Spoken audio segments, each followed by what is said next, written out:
कुरान मजीद के 29वें पारे के हवाले से कुछ बातें इंशाअल्लाह ताला आपके गोश गुजार करेंगे। अल्लाह ताला फ़हम कुरान में गलतियों से महफूज फरमाए। सूरह मुल्क से 29वें पारे का आगाज़ होता है। नबी रहमत अलैहिस्सलाम ने फरमाया, ये वो सूरह मुबारक है जो क़यामत के दिन अल्लाह की बारगाह में अर्ज़ करेगी, या अल्लाह, ये बंदा मुझे पढ़ा करता था, इसे जन्नत अता कर दे। और फरमाया ये नाज के साथ झगड़ा करेगी, अर्ज़ करेगी, ए अल्लाह, या इसे जन्नत दे दे या मुझे कुरान पाक से अलहदा कर दे, या मुझे कुरान मजीद से अलग कर दे। तो सूरह मुल्क से आगाज़ हो रहा है। इरशाद फरमाया, तबारकल्लज़ी बियदिहिल मुल्क, बड़ी बरकत वाली है वो ज़ात जिसके कब्ज़े में सब जहानों की बादशाही है।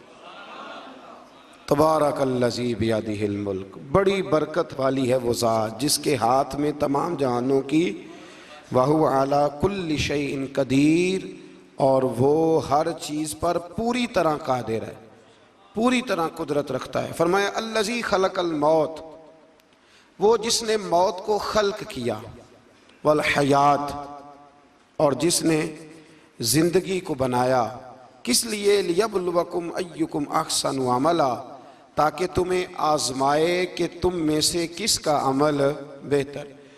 मौत और हयात, पैदा होता है इंसान, जवान होता है, बड़ा होता है, पढ़ाई करता है, कारोबार करता है, पता नहीं कौन से बद्दोजज़र ज़िंदगी में देखता है, तो अल्लाह ने फरमाया इसका एक मकसद है।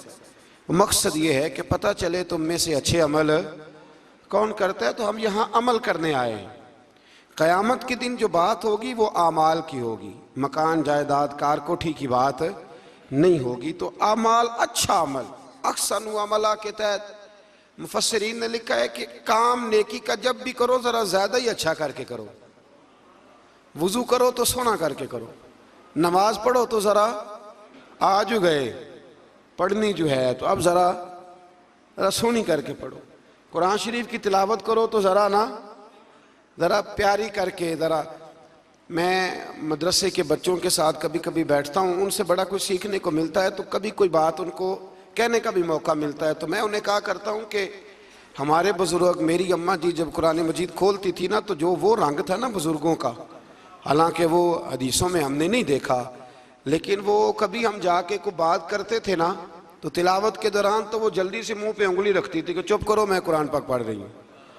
और फिर शनील का गुलाफ, और फिर उस गुलाफ को अलहदा चूमना, कुरान पाक को अलहदा चूमना, और फिर उसको रेल में रखना, और फिर कई करके।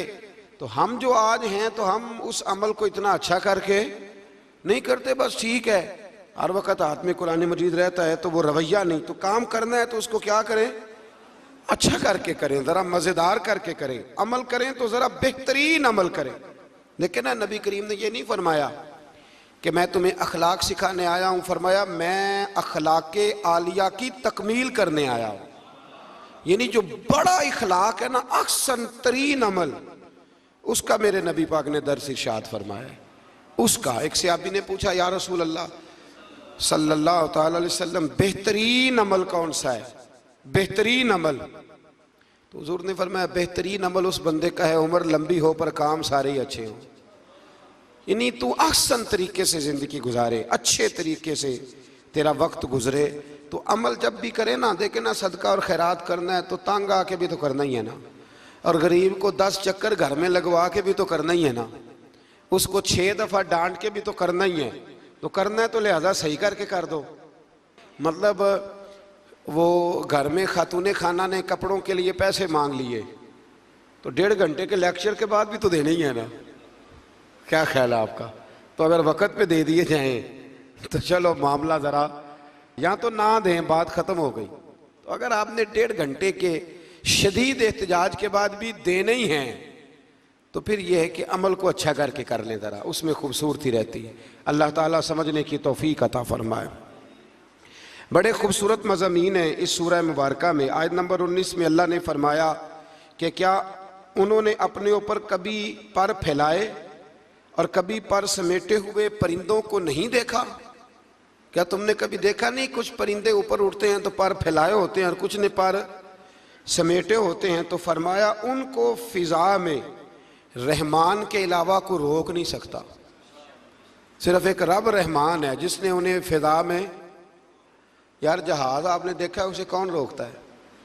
आप यकीन करें, कभी उस पर बैठा बंदा गौर करने लग जाए ना मैं कहाँ हूँ, तो हो सकता है परेशान हो जाए। कौन रोक के रखता है उसे? तो फरमाया ये रब की कुदरत है, जहाँ चाहे जिसको चाहे वहीं खड़ा फरमा दे। ये अल्लाह तबारक व तआला की कुदरत है। आयत नंबर 20 में अल्लाह की मदद करने और रिस्क अता करने का बयान है कि अल्लाह मदद भी करता है तुम्हारी और तुम्हें रिस्क भी अता करता है। आयत नंबर 23 में फरमाया कि अल्लाह वो है जिसने तुम्हें पैदा किया, तुम्हें सुनने, देखने और समझने की सलाहियतें अता की, मगर बंदे बड़े कम हैं, बड़े कम बंदे हैं जो अल्लाह की नेमतों का शुक्र अदा करते हैं। ये सोचने समझने की सलाहियत आपके ख्याल में छोटी नेमत है?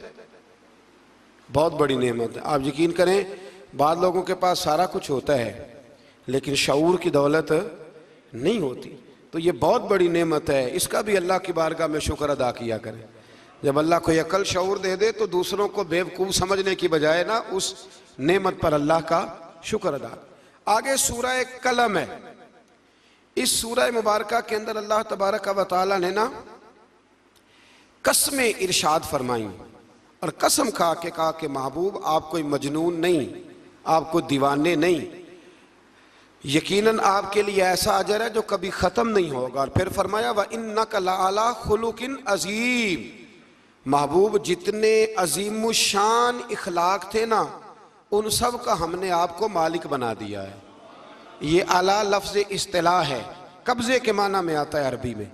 फरमाया हमने आपको इखलाक आलिया का मालिक बना, जितने अच्छे अखलाक हैं उन सब का अल्लाह ने नबी पाक को मालिक। और सब मुफस्सिरीन ने बड़ा कुछ लिखा, पर बरेली के इमाम ने एक जुमला लिखा तो बड़ा ही शानदार लिखा। आला हज़रत फरमाने लगे कि अखलाक ये नहीं कि जो काम अच्छा था वो नबी करीम ने किया है, बल्कि फरमाते हैं जिस जिसको हुजूर ने कर दिया वो अच्छा हो गया, जिस जिसको हुजूर ने कर दिया वो अच्छा। फरमाते रसूल करीम का मुस्कुराना भी अच्छा ही है और कभी दीन की मुखालिफों पर नाराज़ होना भी अच्छा ही है। नबी पाक अलैहिस्सलाम का बदर में तलवार उठाना भी अच्छा है और रसूल करीम सल्लल्लाहु ताला अलैहि वसल्लम का फतह मक्का के दिन माफ़ कर देना भी, ये सारा कुछ ही अच्छा है। बस जिसको हुजूर जब करते गए वो अच्छा होता गया।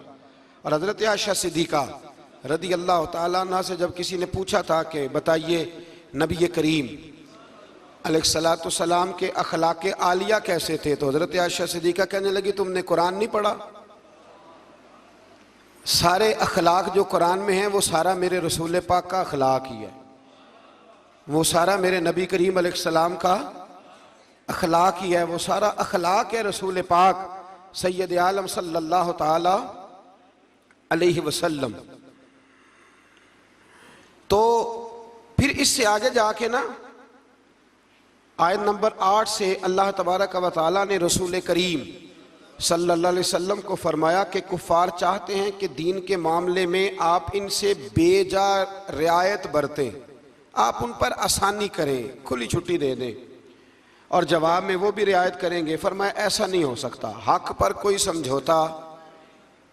कोई समझौता नहीं हो सकता। इसके बाद एक दुश्मन रसूल सल्लल्लाहु अलैहि वसल्लम, मुफस्सिरीन ने उसका नाम वलीद बिन मुगीरा लिखा है, उसने नबी पाक अलैहिस्सलाम की गुस्ताखी की थी तो अल्लाह ने उसके 9 ऐब 9 कभी बातें कुरान में बयान की, बड़ी बातें इरशाद फरमाई। फरमाया झूठी कस्में खाता है, नुक्ता चीनियाँ करता है, सख्त मना करने वाला है भलाई से और हद से बढ़ने वाला है। और आखिर में फरमाया उतिल्लिम बाद ज़ालिका ज़नीम, फरमाया ये ना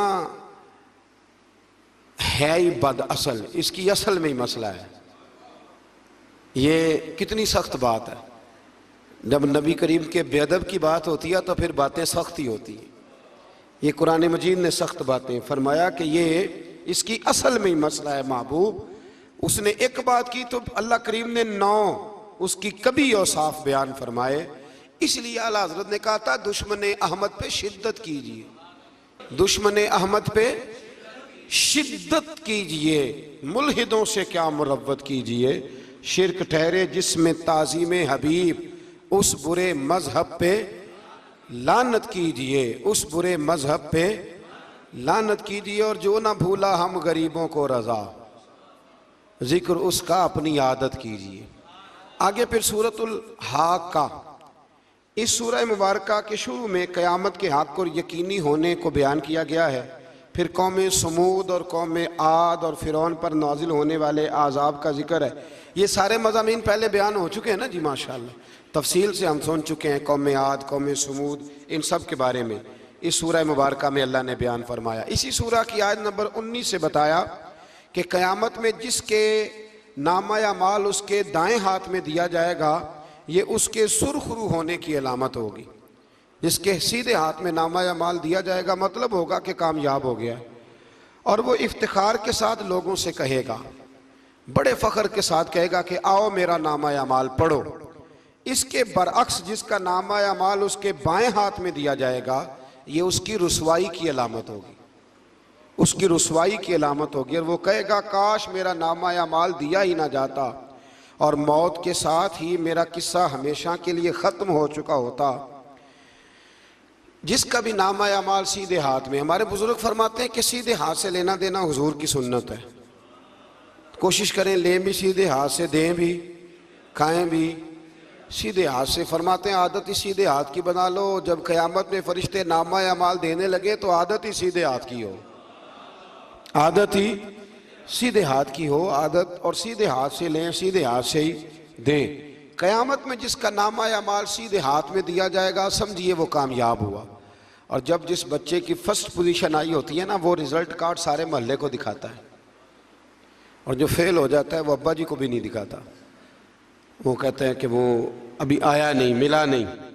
क़यामत के दिन भी जो कामयाब होंगे ना, वो दुनिया को बताएंगे कि अल्लाह ने फजल कर दिया, और जो नाकाम हो मुँह छुपाते फिरेंगे। अल्लाह हमें पर्दा पोशी अता फरमाए। फिर आगे सूरतुल मारिज है। इस सूरत के शुरू में ही अज़ाब क़यामत का एक बार फिर बयान है कि हशर का एक दिन 50,000 साल के बराबर होगा। आसमान पिघले हुए तांबे की तरह हो जाएगा और पहाड़ धनी हुई रंगीन ऊन की तरह हो जाएंगे। कोई किसी का पुरसाने हाल न होगा। उस वक़्त मुजरिम ये तमन्ना करेंगे कि बीवी भाई रिश्तेदार, बीवी भाई रिश्तेदार और तमाम अहले ज़मीन सबको अपना फिदिया दे के अपनी जान छुड़ा लें, सबको धोंस दे आग में, लेकिन अपनी जान छुड़ा लें। उस दिन इंसान का ये हाल होगा। ये जो कुछ लोग, मैंने पहले भी कहा था कि कुछ लोग ना मजाक उड़ाते हैं क़यामत के अजाब का, कब्र के अजाब का, ये बात दुरुस्त नहीं है। देखें ना कि अल्लाह ताला ने कुरान मजीद की वाज़े आयात में आज़ाब का जिक्र फरमाया है। क्यों फरमाया है? कि लोग उस आज़ाब से डरे, उससे बचने के लिए तैयारी करें, ये बयान फरमाया। अब यहाँ लोग मजाक उड़ाते हैं माज़ अल्लाह ताला, कहते हैं देखो जी फ़लाँ मौलाना कह रहे थे बुच्चू आएंगे तो ये होगा। खुदा के बंदो, मौलाना कौन होते, मौलाना कौन होते हैं ये बात करने वाले? ये तो हदीसों में आई, कुरान मजीद की आयात में आई। आप मजाक नहीं उड़ाएं, बल्कि कोशिश करें कि अल्लाह तबारक व तआला हमें समझने की तौफीक अता फरमाए। फिर आयत नंबर 19 से इंसान के कम हौसला होने, मुसीबत के वक़्त घबरा जाने और नफ़ा पहुँचने की सूरत में बुखल करने का जिक्र है। फरमाया बड़े कम हौसले वाला है, मुसीबत के वक़्त घबरा जाता है, और अगर इसे हम नफ़ा दें ना, तो जब नफ़ा मिले तो चाहिए था ना सखावत करता, तो उस वक़्त क्या करता है? बुखल करता है, कंजूसी करता। अल्लाह फरमा रहा है, नबी पाक अलैहिस्सलाम ने फरमाया ये जो सखी होता है ना, फरमाया ये सखी बंदों के दिल के करीब भी होता है, अल्लाह के करीब भी होता है और जन्नत के करीब भी होता है। और फरमाया ये जो बखील होता है ना, बखील, ये बंदों से भी दूर ही होता है, बंदों से भी दूर है, जन्नत से भी दूर है, और अल्लाह तबारक व तआला के कुर्ब से भी दूर है। और हुजूर फरमाते हैं जब सुबह सूरज तुलू होता है तो फरिश्ता दुआ करता है, अल्लाह सखी को ज़्यादा अता फरमा, और कहता है या अल्लाह जो कंजूसी करे ना उससे रोक ले, उसे ना दे, इसलिए कि जब वो नहीं दे रहा।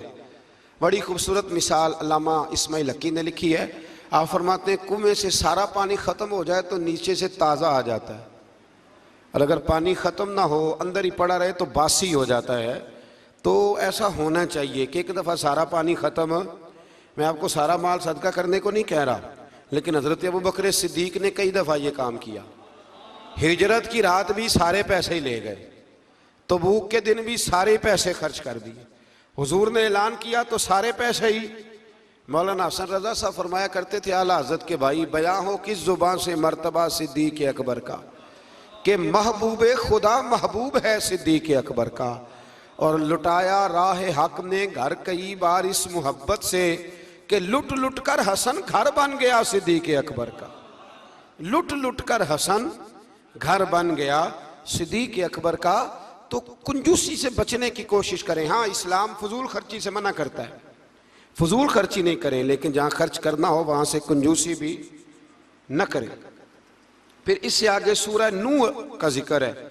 इस सूरह के शुरू में ही नूह अलैहिस्सलाम का अपनी कौम की तरफ मबूस होने पर कौम को अल्लाह की इबादत की दावत देने और गुनाह छोड़ने का जिक्र है। फिर हज़रत नूह अलैहिस्सलाम ने जो अपनी कौम के बारे में अल्लाह से फरियाद की कि अल्लाह ये नहीं मानते, फिर अजाब आया, तो उस सारी बात का अल्लाह ने सूरह नूह के अंदर जिक्र फरमाया। फिर आगे सूरतुल जिन्न है, सूरह जिन्न। मैंने आपको पिछले कुछ असबाक में भी बताया था कि जिन्न नबी करीम अलैहिस्सलाम के ग़ुलाम थे, हुजूर का कलमा पढ़ते थे। जिन्नात मुसलमान होते हैं, बिला वजह किसी को तंग नहीं करते। हमारे यहाँ जितना शोर है ना जिन्नात के आने का, इतने आते नहीं, इतना काला जादू होता नहीं जितना कि हम लोगों ने समझ लिया है। कुरान मजीद की आखिरी 2 सूरतें पढ़ें, अल्लाह अपनी रहमत फरमाने वाला है, अल्लाह करम नवाजी करने वाला है।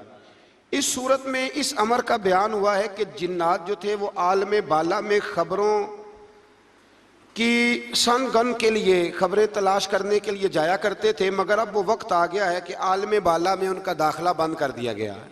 एक वक्त था कि जिन्नात खबरें सुनने गिनने के लिए चले जाते थे, अब उनका दाखिला अब वहाँ की खबरें बता सकते। यानी को बाबा जी अगर कह देना कि मुझे जिन ने बताया है कि तेरी इतनी रोज़ी है, इतनी बांध है, तब तू मर जाएगा, तो ये बात इसलिए दुरुस्त नहीं कि अब जिन्नों का वहाँ जाना वैसे ही बंद हो गया। तो अब बाबा जी तो आपको पता है ना, ये भी कह देते हैं इल्ला माशाल्लाह कि वो चीज़ें पैसे मांगती हैं। यानी बड़ी बड़ी अजीब फ़लसफ़े के साथ ना वो चीज़ें पैसे मांगती हैं। तो मैंने कहा मतलब चीज़ों का पैसे मांगना तो समझ में नहीं आता, या फिर कोई ऐसी बात बता दी जाती है कि जिससे वो पैसे देने वाला माहौल बन जाता है। तो फरमाया अब इनका वहाँ जाना बंद है, और जो भी जाता है मुहाफिज उनका रास्ता रोक लेते हैं और आग के गोले उन पर बरसाए जाते हैं अगर आसमानों पर जाने की जिन कोशिश करें। जिन्नात ने मशवरा किया कि पूरे रूए ज़मीन का जायज़ा लेके देखें आखिर ये सारा मंजर क्यों तब्दील हो गया, तो ज़रूर कोई बड़ी तब्दीली आई है। हज़रत इब्ने अब्बास रज़ी अल्लाह तआला अन्हु ने बयान किया कि इनकी एक जमात मक्के की तरफ गई और वहाँ नबी पाक अलैहिस्सलाम अकाज़ के बाज़ार में अपने असहाब को सुबह की नमाज पढ़ा रहे थे। उन्होंने ये कुरान सुना और फिर जिन जाके दूसरों को कहने लगे कि ऐसा कुरान सुन के आए हैं कि जैसा कभी नहीं सुना। तो आओ फिर महबूब करीम की बारगाह में चलते हैं। खुद भी मुसलमान हुए और अपनी कौम को भी इस्लाम की दावत दी। इसकी आयत नंबर 26 में अल्लाह तबारक व तआला ने फरमाया, ये सूरह जिन जो है ना, इसकी आयत नंबर 26 अल्लाह करीम ने इरशाद फरमाया, आलिमुल गैबी फला युज़हिरु अला गैबिही अहदा। फरमाया गैब का जानने वाला अपने गैब पर किसी को मुत्तले नहीं करता। गैब का जानने वाला आगाह नहीं करता अपने गैब पर किसी को भी। आगे फरमाया इल्ला मन इर्तदा मिर रसूल, लेकिन अपने रसूलों में से जिसको पसंद करता है इस काम के लिए चुन लेता है। किसी आम बंदे को गैब पर मुत्तले, ये आयत नंबर 26 मैंने कितनी दफ़ा याद कराई आपको। तो भाई अकायद जो होते हैं वो जब से हम कुरान मजीद पढ़ रहे हैं जगह जगह अकायद आए हैं अहले सुन्नत के, जगह जगह आए। तो आप समझे ना कि ये अकीदा जो होता है ये शेर से साबित नहीं होता, ये कुरान हदीस से साबित होता है। शेर तो एक ज़ौक़ का नाम है।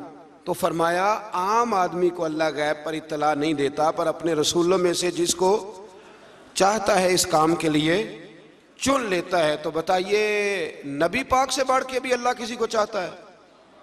हुजूर ने फरमाया खबरदार हो जाओ, उसने मुझे अपना महबूब बनाया है।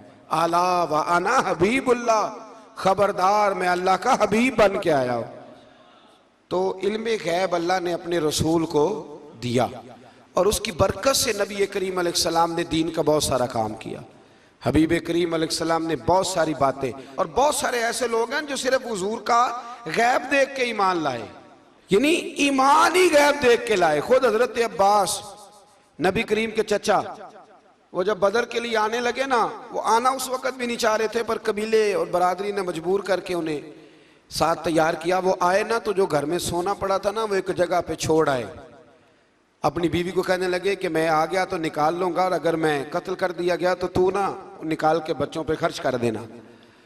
तो नबी पाक अलैहिस्सलाम के पास जब ये कैदी होके आए तो हुजूर ने फरमाया, चचा फिदिया दो, इतने पैसे दो, चले जाओ। तो कहने लगे मेरे पास तो शय ही कोई नहीं। वो जो 15 दिन उम्रे वाले वहां रहते हैं ना, वो 2.5 मन की शॉपिंग कर लेते हैं, और जब कस्टम वाला कहता है पैसे दो तो ताज़ा उम्रा किया होता है, कहते शय ही कोई नहीं।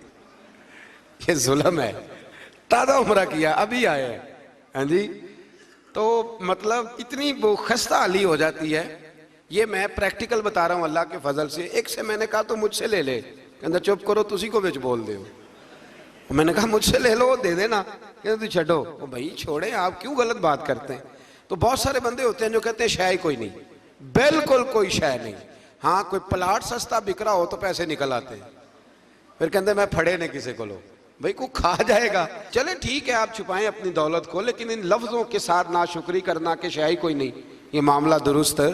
तो हजरत अब्बास ने भी ना नबी करीम की बारगाह में अर्ज किया, हुजूर कोई शय नहीं, कहाँ से दूं। तो हुजूर मुस्कुराए।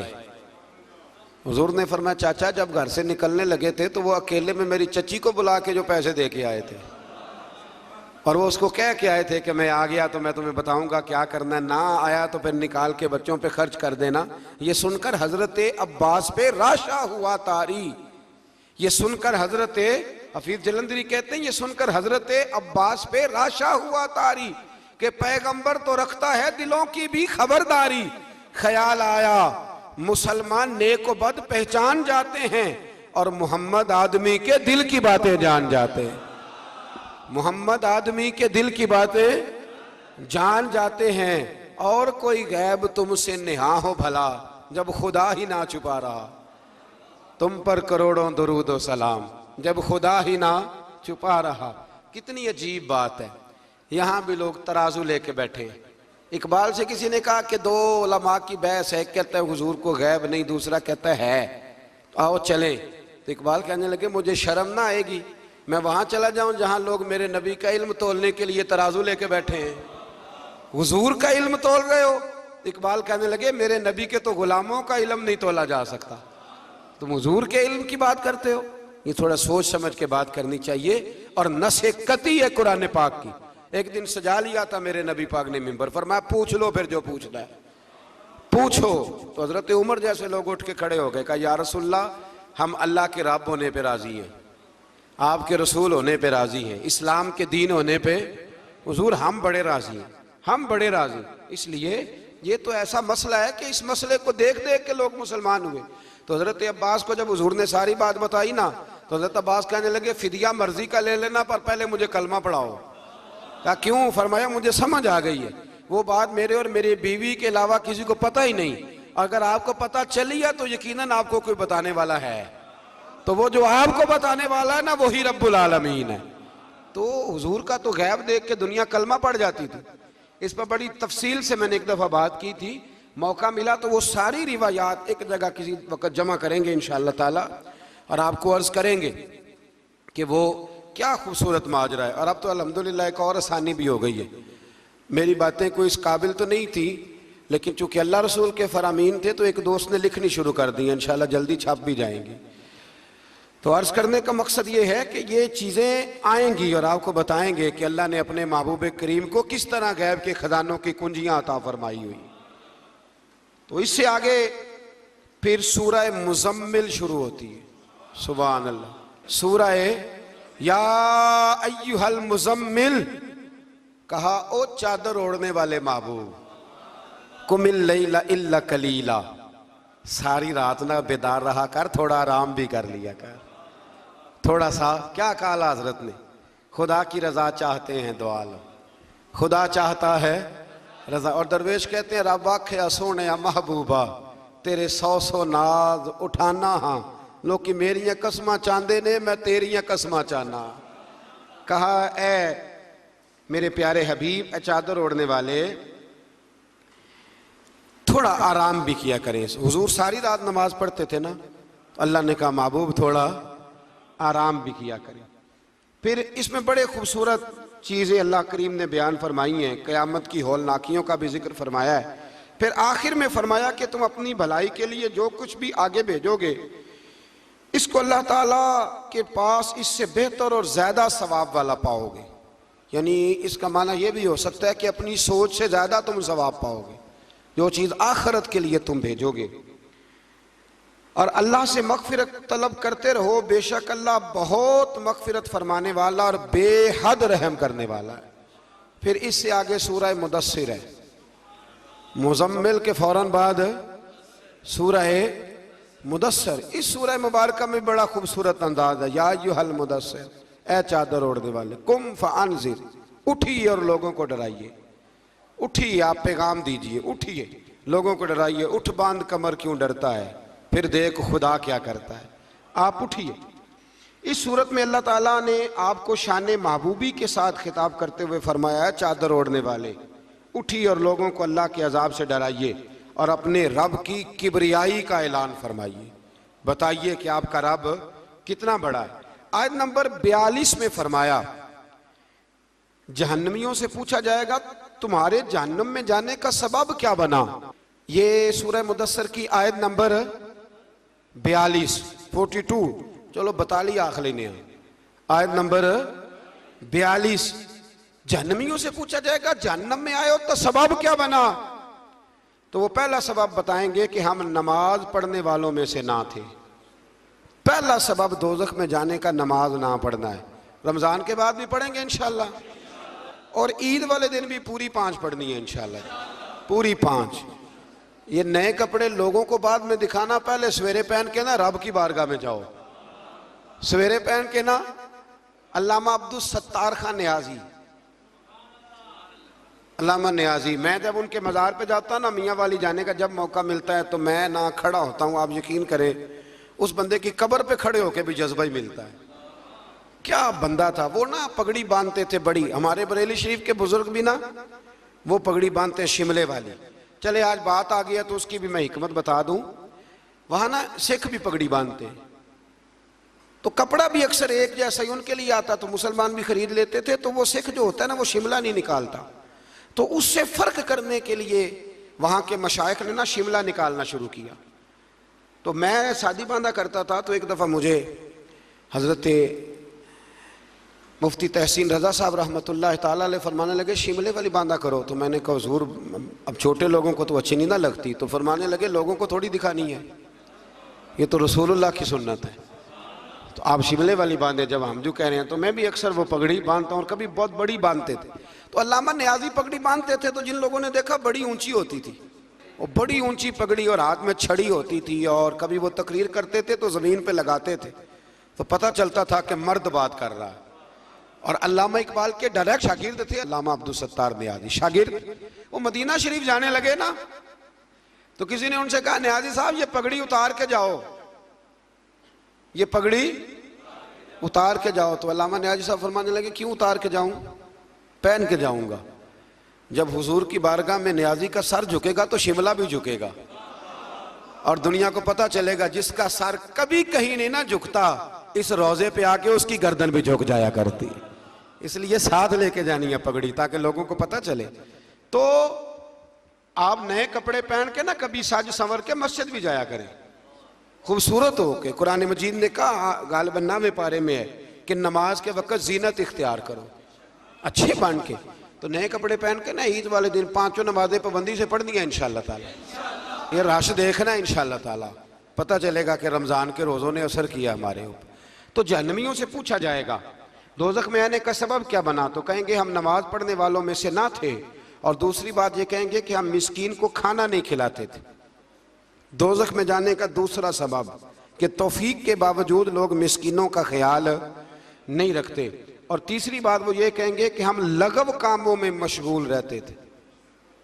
लगव काम, बेहुदा काम उसको कहते हैं जिसका फायदा कोई नहीं। ये बड़े बड़े सियाने लोग गेमें खेलते हैं, सियाने लोग, अक्लमंद लोग, तो ये जहन्नम में जाने का तीसरा सबब कुरान ने बयान फरमाया। लगविया, फट्टे पे बैठ गए, फजूल बात शुरू कर दी।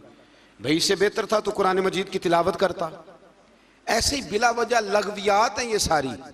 मैं मना नहीं करता खाना खाने के लिए कभी ज़रूर जाएं, लेकिन ये माहौल ही बना लेना कि आज तुझे पार्टी है तो कल मुझे पार्टी है तो परसों उसको पार्टी है, तो ये शुगल मेला हर वक्त का। मुसलमान के पास तो इतना वक्त ही नहीं। एक दोस्त मुझे कहने लगे कि मैं आजकल बड़ा बोर हो रहा हूँ, तो मैंने कहा तो असल में फारग है, वरना हमारे पास तो टाइम ही कोई नहीं बोर होने का। बंदा मतलब को फुर्सत मिले तो बोर हो ना, पता नहीं कहाँ से लोग टाइम निकाल लेते, अब बोर भी हो लेते। तो आप फारिग लगवियात से बचे। लगव काम करना जहन्नुम में जाने का तीसरा सबब है। ये कुरान मजीद ने इस सूरह मुबारका की आयत नंबर 42 में इरशाद फरमाया। और चौथे नंबर पर कहेंगे हम क़यामत के दिन को झुटलाते थे कि मौत हमारे सर पे आ गई।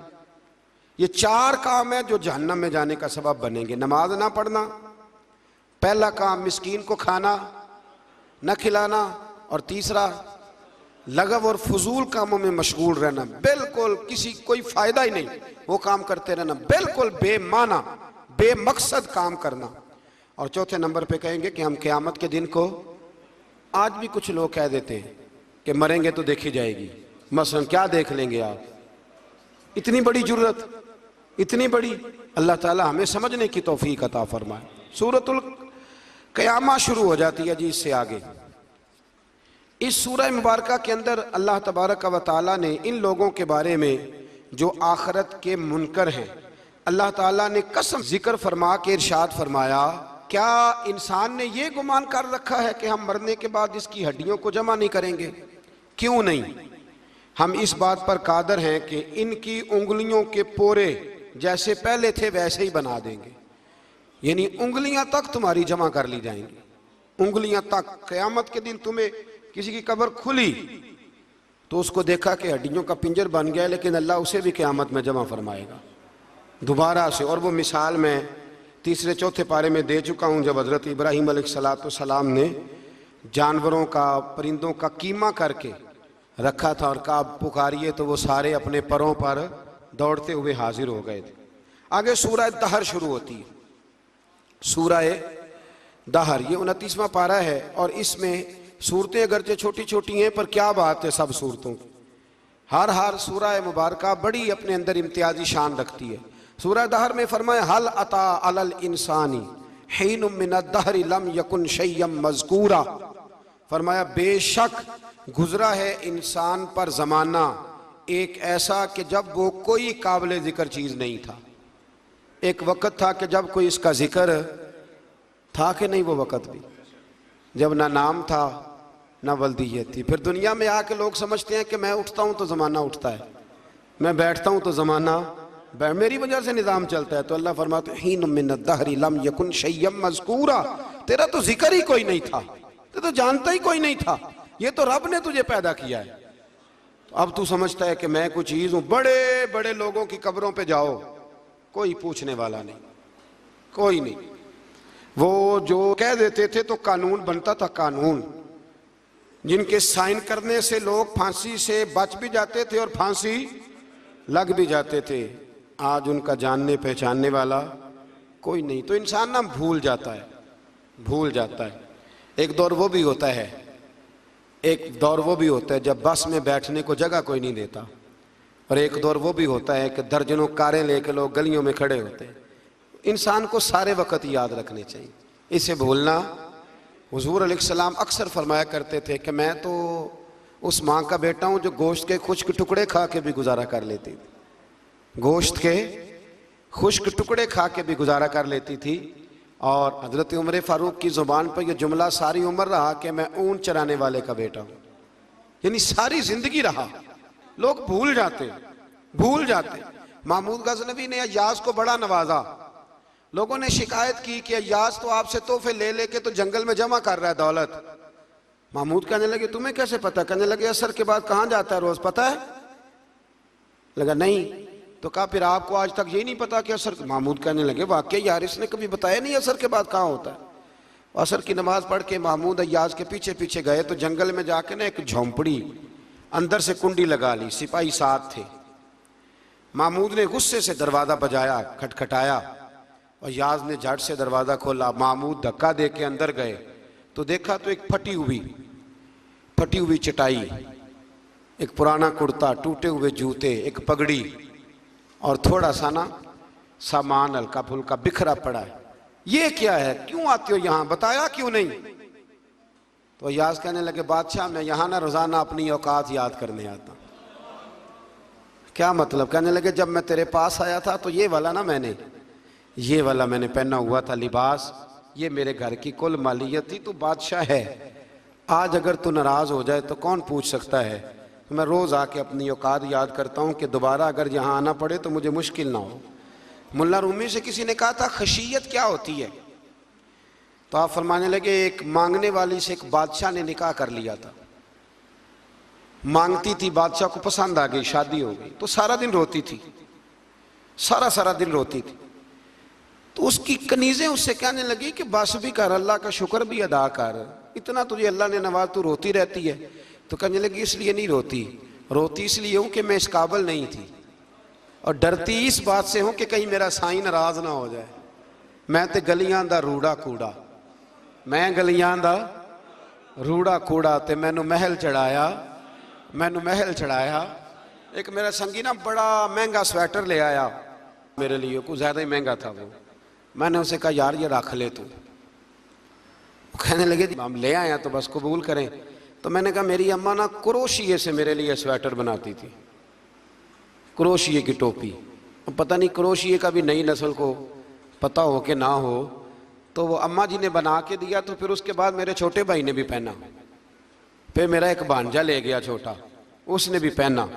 तो वो इतना मज़ेदार होता था, इतना शानदार होता था कि जो धागे उसमें लगे हुए थे वो दोबारा किसी और जगह नज़र, वो कहीं और मुयस्सर। तो अपनी असल जो होती है उसका ख्याल रखें, उसका ध्यान करें, उस पर तवज्जो करें, उस पर ज़रूर गौर करें। ये बड़ी अहम बात, बहरहाल इस पर बड़ी बातें कहने वाली हैं, लेकिन मैं आगे बढ़ता हूँ। सूरह दहर से आगे सूरह मुरसिलात है। इस सूरह के शुरू में आसारे क़यामत का जिक्र है और बार बार तकरार के साथ फरमाया कि उस दिन क़यामत को झुटलाने वालों के लिए हलाकत है, और आखिर में एक बार फिर अहले तकवा के लिए अजर आखरत और उखरवी नेमतों की बिशारत का जिक्र फरमाया। और इस सूरत की आयत नंबर 15 में मुजरमीन के अंजाम का जिक्र फरमाया है कि ये जो मुजरिम होंगे इनका क़यामत के दिन आज़ाब बड़ा सख्त होगा। अल्लाह ताला हमें महफूज फरमाए।